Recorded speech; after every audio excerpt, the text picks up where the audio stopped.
for your lathe if you're updating a change gear lathe or if you're trying to buy a gearbox.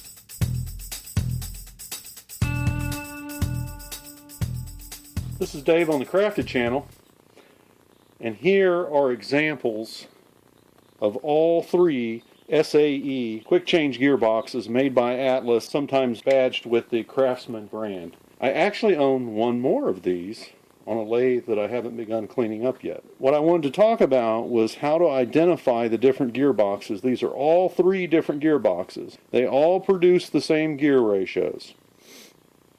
This is a gearbox off of my 10-inch lathe, and if you've seen my video series where I'm painting a 10-inch lathe red, that's a lathe that I'm restoring, and I haven't begun on the gearbox yet. And here's the gearbox from that lathe. And the 10-inch lathes are notable because the gearbox mounts from the top, and they're made from Zamac. I made a repair to the old gray lady in a video where we helicoiled these holes here. This mounts the reverse tumbler assembly, and on that particular lathe I was having a problem, which turned out to be these bolts were stripped and that wasn't mounted tight enough. So this being Zamac, you have to be more careful with it. It's still a nice high quality part, but be careful how much you tighten these bolts. Now if you have a gearbox or are looking to buy a gearbox for your lathe and it has these bolt holes on top, it goes in a 10-inch lathe. Either a TH42, TH 54, QC52, QC54. There are some 48-inch bed lathes, and that refers to the overall length of the bed in the Atlas Craftsman line. This gearbox is different. You can see it's got a mounting flange. You see a little bit of rust there. This is a cast iron gearbox, and this gearbox goes on all of the Craftsman 12-inch lathes made by Atlas. It's notable for these slot head screws that hold the chart on, and those have to be removed in order to get at both of the fasteners. This fastener is hidden by the plate in order to remove the gearbox. And it says right here, detach this chart before removing. This gearbox here, we can see looks a little different yet. Well, what kind of Atlas or Craftsman lathe does this come off of? Well, this comes off of the late model Series 3000, which is the last model of lathe that they made. They're only 12-inch. There are a few rare gear change lathes, but they're almost all quick change. And this gearbox is also made out of cast iron. Notice it has a lot heavier gear selector handles. These are longer. The whole thing's just made heavier. In particular, there's a clutch here. Now, I did a trial mount of this gearbox to an earlier lathe, and it looks like you can mount it right up. Now this clutch hangs out farther than this connection here on the gearbox that came off the lathe. It may or may not require a shorter lead screw, so I'm not endorsing that you can interchange these two gearboxes, but you probably can. Now this clutch is a really nice feature.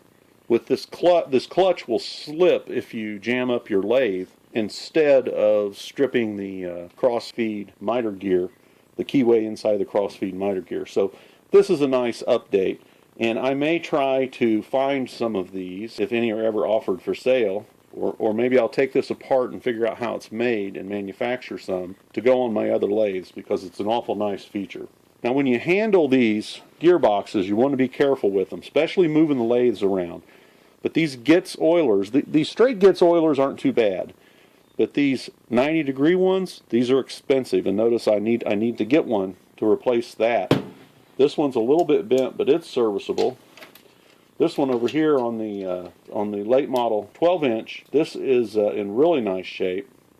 So anytime you see these 90-degree Getz oilers, snap them up.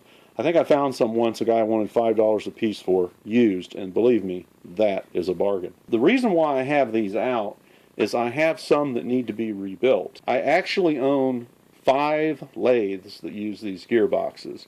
The old gray lady is in wonderful, wonderful condition. These gearboxes, not so much. I've ordered bushings already, and I'll be doing a video series where we rebuild this gearbox in the future. And really, this is just the beginning of it. I thought before I would rebuild the gearbox that I would show these differences, since I had all of these gearboxes off of the lathe. Another tip, I think these are all available new, and they're not too hatefully expensive, maybe like 20 bucks, and boy, what a difference this will make to the appearance of this lathe when it's done, to put a new one there. If I can buy a new one, I'm going to buy a new one, and I would expect, now you might think, well, I'm not paying $20 for that piece of metal. Well, the price is $20, but that's not the cost. Think about the fact that this has some value to somebody who doesn't have one or whose is damaged. And this will sell easily on eBay for $10 or $12. So it's only really $8 or $10 cost for me to change this out to brand new.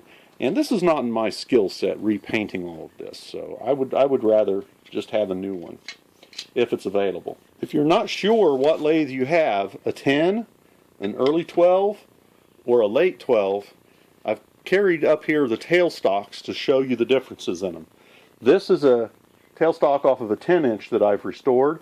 I haven't completely assembled it yet, but it's distinctive for this depression here and the size of this lightened area here where we access the clamp nut.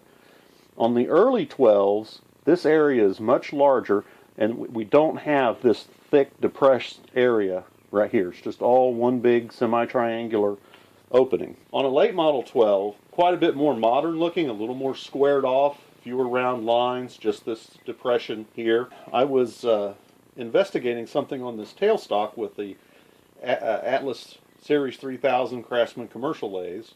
These were sold up through about 1981. I believe they started in 59. The early style was made through 1958. But it struck me as odd that out here on the front of the lathe, you know, the tailstock is to your right, you have the clamp bolt, and here you don't have it.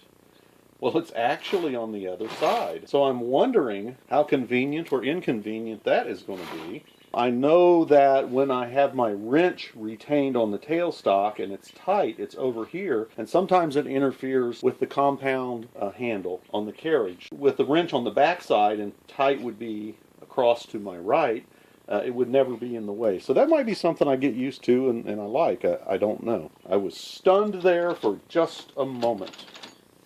Now, let's talk about the wear in these gearboxes and what you're looking out for when you shop for a lathe. This is the gearbox I'm going to be rebuilding first. And I was cleaning the gearbox, thinking I just needed to clean the gearbox, when I noticed that this shaft moves quite a bit. And I also noticed that these gear selectors have a lot of waggle in them. And I thought, uh-oh, I'm going to have a little bit more work to do.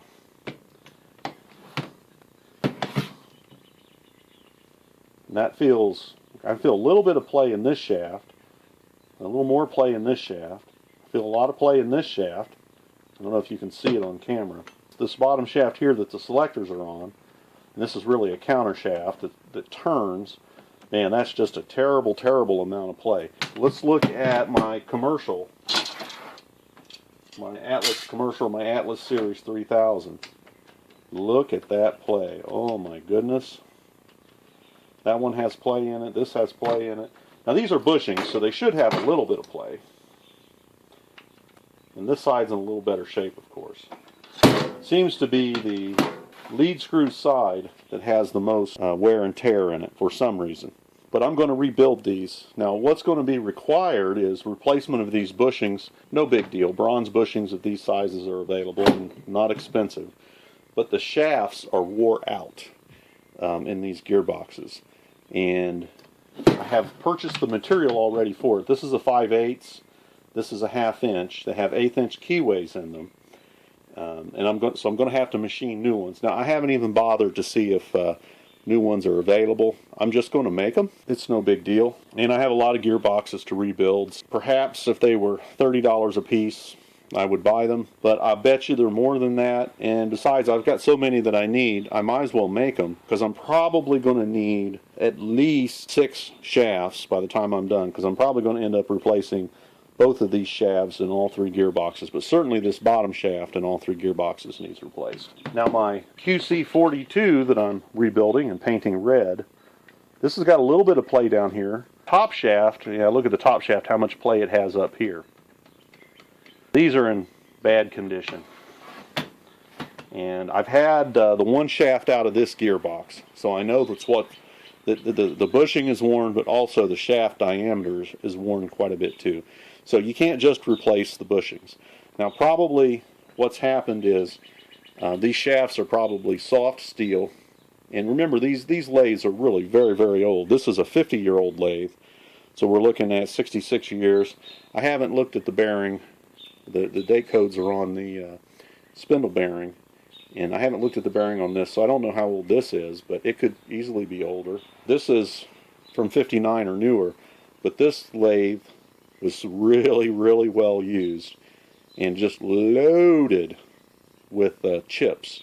And when the video series for this comes out, you'll see that. I've already done back of the truck videos for these lathes. And this is, of course, my first lathe restoration I started. Got a lot of lathes tore apart that I'm working on, and I'm trying to eliminate them one by one. But I thought since I was going to be working on these gearboxes, and I had all three styles off of the lathe where I could show them, that this would be a good time to make an identification video for people. Let me turn these around so you can see the back side. Notice the Craftsman Commercial Atlas Series 3000, how much thicker it is there.